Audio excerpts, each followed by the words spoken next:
250 shillings. That's all it took to ignite a national firestorm and expose a deep, festering wound in Kenyan society.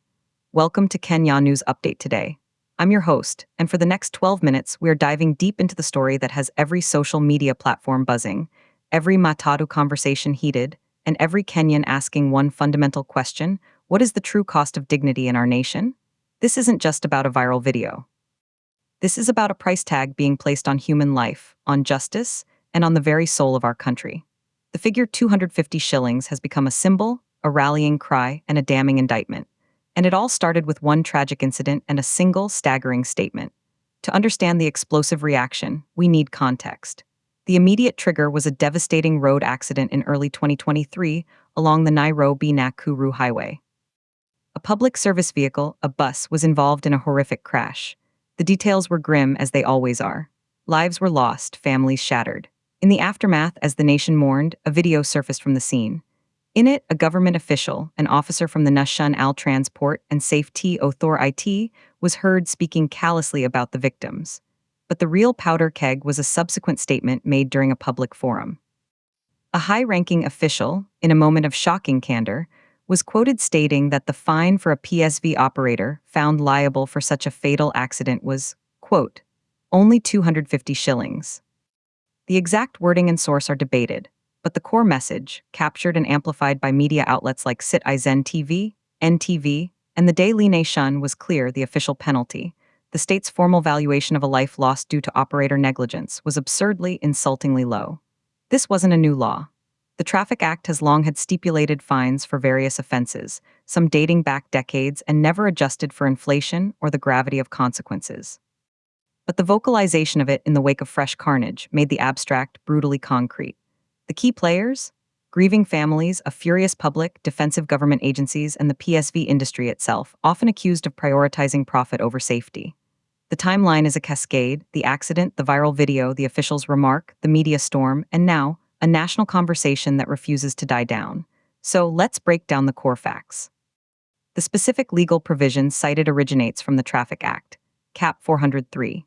Sources, including legal analyses covered by the Kenya Law Review, point to sections where fines for certain licensing and operational offenses can be as low as 100 shillings or 500 shillings. The 250 shillings figure, while potentially a specific reference to a particular charge, has been taken as a symbolic representation of this entire outdated penalty regime. The National Transport and Safety Authority and the National Police Service were immediately on the defensive. Official statements rushed to clarify that this was not the only penalty. They emphasized that operators face charges under multiple legal frameworks, including the NTSA Act itself, which can lead to heavier fines and even imprisonment. They pointed to the possibility of charges of causing death by dangerous driving, which are criminal and carry jail terms.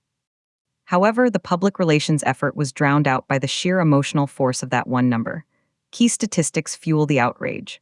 According to NTSA's own data, road accidents claim over 3,000 lives in Kenya annually. A significant portion involves PSVs. The economic cost runs into billions of shillings, yet the perception is that the system of punishment is weak, corruptible, and not a deterrent.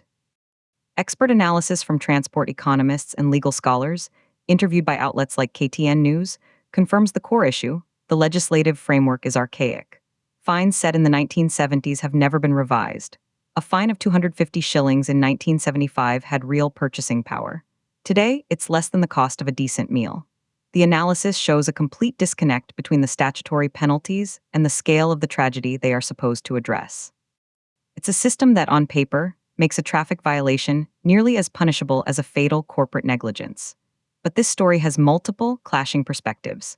The opposition viewpoint, echoed by civil society groups like the Kenya Human Rights Commission and vocal activists on social media, is uncompromising. They argue this is not a clerical error but a moral failure. It reflects a state that undervalues its citizens, particularly the poor who rely on PSVs. They see it as part of a broader culture of impunity, where the powerful, whether in government or transport cartels, are rarely held to account. The 250 shillings is a metaphor for the cheapness of life in a system plagued by corruption. They ask, if a life is officially worth so little, what incentive does anyone have to be safe? The PSV owners and operators, through their associations like the Matatu Owners Association, offer a different, more complex angle. They argue they are unfairly villainized. They point to systemic issues, poor road infrastructure, lack of proper staging areas, corruption from traffic police who demand bribes instead of enforcing safety, and the high cost of compliance with genuine safety measures like speed governors and insurance. For them, the 250 shillings fine is a symptom of a dysfunctional relationship with regulators, one based on harassment rather than constructive partnership. International reactions, while not front-page news, have noted this. Global road safety bodies often cite Kenya's high fatality rate, linking it to weak enforcement and penalty regimes. The deeper implication here is about governance and the social contract. When the law's punishment is seen as a joke, respect for the law evaporates. It encourages bribery. Why pay a huge fine when you can sort the officer for a similar amount? It creates a vicious cycle where safety is the lowest priority. Now, let's talk about the real human impact. How does this affect ordinary Kenyans? First, emotionally. Every person who boards a matatu, a bus, or a taxi now does so with that subconscious knowledge. The state's maximum financial disincentive for the company that might kill them is less than the fare they are paying. It breeds a profound sense of insecurity and helplessness. Economically, the impact is devastating. When a breadwinner is killed, the family loses income permanently. They face funeral costs that can run into hundreds of thousands of shillings. The 250 shillings fine offers them no justice, no support, no closure. It is a slap in the face. Socially, it deepens class divides. The perception is that those who make the rules don't use PSVs. They are insulated in their government convoys or personal cars. The ramification is a boiling public anger that manifests in protests, social media fury, and a deep distrust of institutions. Politically, it's a landmine. This issue cuts across tribal and party lines. Every Kenyan is a potential road user. What happens next? There are calls, loud and clear, for immediate legislative action. A proposal to amend the Traffic Act and introduce stiffer, meaningful fines that reflect current economic realities and the gravity of offenses. But more than fines, there is a demand for systemic reform, consistent enforcement, decriminalization of the transport sector to reduce bribery, and investment in safer infrastructure. What are the experts saying?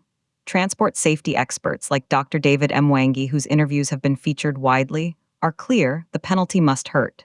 It must be a credible deterrent. They propose a penalty system based on a percentage of company turnover or vehicle value, not a fixed, laughable sum. Legal scholars compare it to other jurisdictions. In many countries, corporate manslaughter laws lead to fines in the millions and prison sentences for directors. The prediction is that without urgent action, the public outcry will only grow.